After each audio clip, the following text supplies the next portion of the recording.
नमस्कार। आज मैं सुना रही हूँ शिवानी की ललिता। रविंद्रनाथ ने चैत्र पवन में झूमती किसी ललिता का वर्णन किया है। उसी ललिता का साकार जीवंत रूप एक दिन हमारे आंगन में मूर्तिमान हो उठा। ओरछा की तपती जेठ की दोपहरिया थी।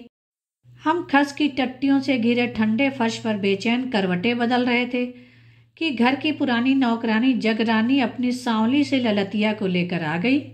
ओ बिन्नू, जा बदचात फिर भग आई सासरे से, वह बोली और ललिता हमसे चिपट गई। मैले कपड़ों से दुर्गंध सी उठी। चीकट रूखे बालों से रीठे और कड़वे तेल की महक से सिर भन्ना गया। ए जीजी, वह बोली, राम दई अब हम इन्हीं चरणन में डरे रहे। और वह सिसक सिसक कर रोने लगी। उसकी माँ जगरानी भी रोती सिसकती पुत्री के साथ रनिंग कमेंट्री करती जा रही थी। कसाई हत्यारे ने मार मार कर जान ही ले ली, देखो, कहकर उसने ललिता की पीठ का कपड़ा हटा दिया। गरम लोहे से दाग कर कल शाम को उसके गरेड़िए पति ने उसे बाहर निकाल दिया था। नीले फफोले पड़े दाग ने सीजर के घाव की भांति क्षण भर में ही हमारी सहानुभूति जीत ली। नौकरानी से अधिक ललिता हमारी बाले सखी थी। हमारे साथ ललिता घुटनों तक साड़ी उठाकर चपेटे खेलने बैठ जाती। कभी कभी उचक कर इमलियाँ तोड़ लाती, कभी बेतवा नदी से गोल पत्थर बीन कर मेहंदी पीस कर हमारी हथेलियाँ रचाती। गुड़िया का ब्याह होता तो पकवान पकाने से लेकर बिटिया के करुण गीत गाने तक का भार भी ललिता पर ही।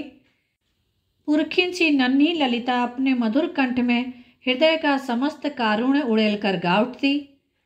हमारी लड़ैती के अंकन कंकन गढ़ी गढ़ी ले चतुर सुनार मोरला। गुड़िया की विदा के तीसरे महीने ललिता को भी विदा होना पड़ा।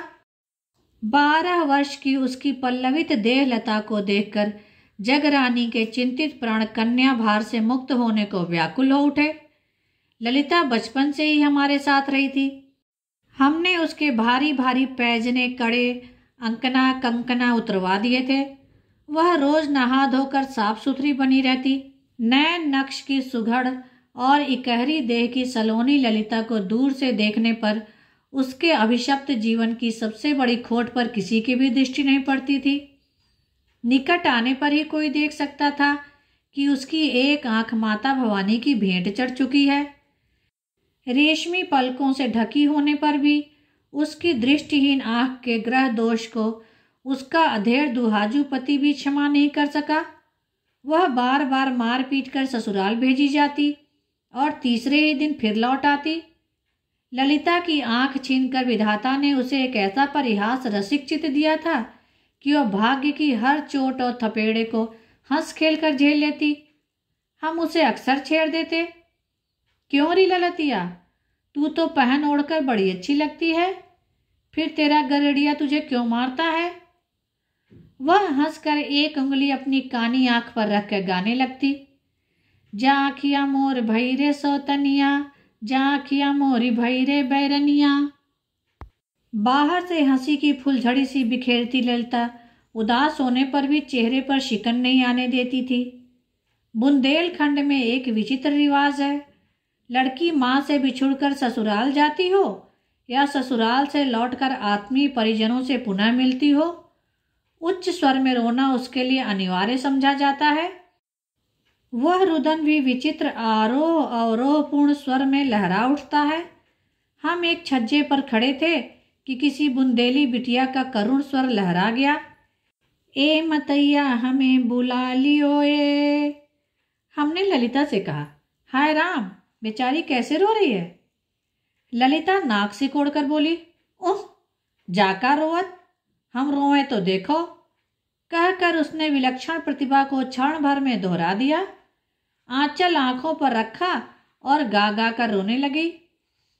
ए मतैया हम आज जाएं, कल भग आएं, ए मतैया आले पे मिठैया धरी, भौजी को जिन दिए रिए। हमने बड़े कष्ट से ललिता की रुदन लहरी बंद करवाई। देख, वह बड़े गर्व से हमारी ओर देखकर मुस्कुराकर बोली, ऐसे रोवत हैं, भला का रोवत। इस प्रकार माँ से आज जाकर कल पुनः मायके भाग आने का आश्वासन एवं आले पर रखी मिठाई भौजी को न देने का आदेश सब ललिता की मौलिक सूझ थी। बाद में जगरानी ने बताया कि ललिता की गर्भोक्ति अक्षरशः सत्य थी। उससे रोना सीखने दूर दूर के गांवों से बहू बेटियां आती थीं। गांव में किसी भी लब्ध प्रतिष्ठित व्यक्ति की मृत्यु होती तो ललिता को आग्रह पूर्वक रो रो कर छाती कूटने के लिए बुलाया जाता और ललिता के कथनानुसार उसका हृदय विदारक विलाप मृत व्यक्ति के कठोर शत्रुओं तक को रुला देने की अद्भुत क्षमता रखता था। ललिता रोने में ही नहीं, गाने में भी अनमोल थी। उसका मधुर कंठ लोक गीतों का अक्षय भंडार था। टोना, लेद, फाग, बिरहा के अनूठे पदों का काव्यात्मक श्रृंगार प्रायः वह स्वयं ही करती। एक बार जाड़े के दिनों में हमें चेहरे पर कोल्ड क्रीम लगाते देखकर वह बोली, हाय दैया, जा का है जीजी? अरे क्रीम है, इससे जाड़ों में चेहरा चिकना बना रहता है, काला नहीं पड़ता। हमने कहा, राम दई जीजी, हमें दे डालो तनक। एक बार काहू ने जाड़े से पूछी, जाड़े रे कहाँ चले? जाड़े ने कहा, गोरे को काला करन चले और काले की गत बिगाड़न चले। सो हमारी तो दई मारे जाड़े ने गत बिगाड़ दई है, हमें तनक करीम दे दो। याचना को भी भाषा से श्रृंगार का ललितिया ने ऐसे हमारे सम्मुख रख दिया कि क्रीम देनी पड़ी।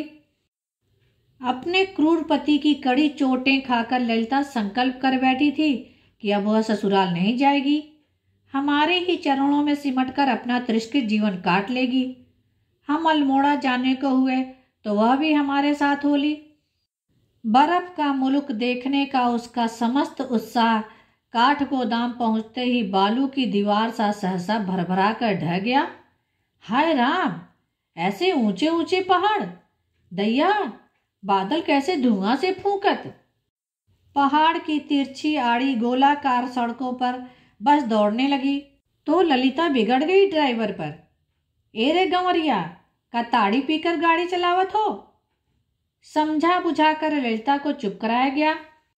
वह चुप होकर बैठ तो गई, पर जैसे ही गाड़ी मोड़ पर बल खाती, बस के साथ वह भी लुढ़कने को होती तो आग्नेय दृष्टि से ड्राइवर की ओर देखकर फिर बड़बड़ाने और गाली देने लगती। बदजात, हरामी, कैसो मुचक मुचक कर हंसत जात है, तू गाड़ी गिरा के मानेगा आज। अल्मोड़ा पहुंचे तो ललिता की जान में जान आई, पर असंख्य कवियों और पर्यटकों के प्राणों में पुलक भरने वाले नागाधिराज हिमालय ललिता का म्लान चित्त विकसित नहीं कर सके। ओह, कैसी बर्फ की फुफकार छोड़त है। वह हिमालय की ओर तिरस्कार की दृष्टि से देखकर कहती। कुछ दिन बाद ललिता ने हठ किया कि वह कागज पढ़ना सीखेगी।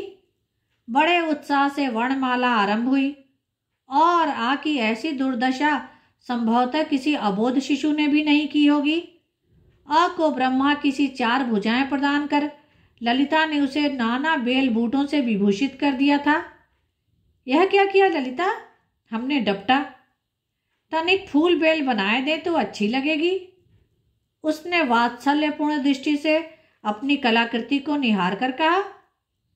अ और आ के श्रृंगार में ही ललिता ने 2 महीने बिता दिए और अंत में एक दिन ऊब कर बोली, चूल्हे में डालो जा ससुर कागद, इससे तो हम सिलाई सीखें। फिर क्या था, लट्ठा, फ्रेम और रेशमी रंग बिरंगी लच्छियां मंगवाई गई। बड़े परिश्रम से एक तोता ट्रेस कर ललिता को सुई थमा दी गई। बीच बीच में सुई कपड़े में न घुसकर न जाने कब उस गरीब के दग्ध हृदय की स्मृतियों के घाव में जा चुभती। सुई की प्रगति रुक जाती और वह गहरी उदासी में डूब जाती। मार खाकर भगाए जाने पर भी उसका चित्त अभी अपने सासरे के गांव में ही डूबा था। सुई को दांतों में दबाकर वह कहती, काली गाय ब्याह गई होगी, गांव की बहू बेटियां सूटा पूज रही होंगी, कुंडा देव का मेला लगे होगा। हमने एक दिन झिड़क दिया, जब इतनी ही याद आती है अपने गरेड़िए और गांव की तो चली क्यों नहीं जाती। झट आंचल की खूंट से आंखें पोंछकर वह बरस पड़ती। ठठरी उठे बा गरेड़िया की, माता निकसे वा को, आंखें फूटे ससुर की। हमें कौन वहाँ की ममता है। और अपने पति को विधि पूर्वक पिंडदान देकर वह फिर काम में लग जाती। जाड़ों की छुट्टियों में हमें ओरछा जाने का समय मिला तो ललिता हवा में उड़ने लगी। भाग भाग कर चुटकियों में सारा काम करती और घर जाने के दिन गिनती। मार्ग में किसी भी स्टेशन पर ट्रेन रुकती तो वह बुंदेलखंड की गलियों की अनमोल अशर्फियां लुटाकर ट्रेन को दोनों हाथों से धकेलने लगती। कैसी अड़ी जा रही है चुट्टी, नखरे देखो। अरे कौन को पड़ी है जो तो को मनावे। हाय तेरो खसम मरे, चलत काहे नहीं दई मारी पतुरिया। अचल ट्रेन चलने लगती और मुसाफिर हंसने लगते। लज्जा से हमारा सिर झुका देख ललिता मुसाफिरों से जा भिड़ती। जा में हंसने की का बात, हमें अपने मुल्क जाने में देर अबेर अच्छी नहीं लगत। जब ससुरी को दुई चार भली बुरी कही तब ही फबक फबक कर चल पड़ी। हम ओरछा पहुंचे तो ललिता का पूरा परिवार स्टेशन पर उपस्थित था। मोटर से उतरते ही ललिता ने मारवा ठाठ की नीरसता में अपने रुदन राग की विचित्र रागिनी छेड़ दी। 1 साल पहाड़ पर बिताकर ललिता की देह भर गई थी। गालों पर स्वास्थ्य की चिकनाई को दूर से देखकर अनुपम लावण्य का भ्रम होता था। अब वह बुंदेलखंडी स्त्रियों की भांति लांगदार धोती नहीं पहनती थी, सलीके से धोती बांधकर जूड़ा बनाना सीख गई थी। यही नहीं, कानी आंख को पल्लू से यथासाध्य छिपाकर दूसरी आंख के बंकिम कटाक्ष से उसने एक दिन कुंडादेव के मेले में अपने अधेड़ पति के पौरुष को पराजित कर ही लिया। कानी पत्नी के नए रूप पर रीझकर हमारे पास आने में गरेड़िए ने देर नहीं की। हाथ जोड़कर हमारे पैरों में उसने अपनी पगड़ी डाल दी। गंगा जी को सौं जो इसे मारूं, अन्नदाता रानी बनकर राज करेगी सरकार। ललिता को जीवन में पहली बार माननीय नायिका बनने का अवसर मिला था, वह भला क्यों चूकती। खैर, बड़ी मान मनोवल के बाद ललिता विदा हुई। कई वर्ष तक हमें आनंदी ललिता की याद आती और उसे देखने को जी कर उठता। चौथे साल ओरछा गए तो खबर पाते ही जगरानी भागती आई। हमने उसे देखते ही ललिता की कुशल पूछी और वह आंखों पर आंचल धरकर बिलखने लगी। वाह भागिन तो गई जिज्जी, 3 बरस में 3 बालक भय, एको नहीं रहा। तीसरी बार दुश्मन ललतिया को भी ले गए। हम स्तब्ध थे। एक दिन ललिता ने हमसे कहा था, ए जिज्जी, जब हम मरे तो हमारी अर्थी पर लाल 4 चाट की कफन डारियो। 4 चाटकारी जाके पर्दावा साहब की मटरिया पर पड़े हैं। वह बोली। रारी साहब ओरछा की मोटर पर लगे लाल जॉर्जेट के कफन की आकांक्षा। बेचारी ललतिया, कहाँ मिलता 4 चट। उसी की कंकरेजी मार्किनिया धोती में लपेट कर ले गए जिज्जी। जगरानी बिलख रही थी। कसाई ने कफन तक नहीं खरीद कर दिया। कभी कभी उसका हंसमुख चेहरा आंखों के सामने तिरने लगता है। एक हाथ कानी आंख पर धरकर जैसे वह गा रही हो, जा अखियां मोरी भैरे बैरनिया। रविंद्रनाथ की कविता ललिता का सा अंत भी हुआ भागिनी का।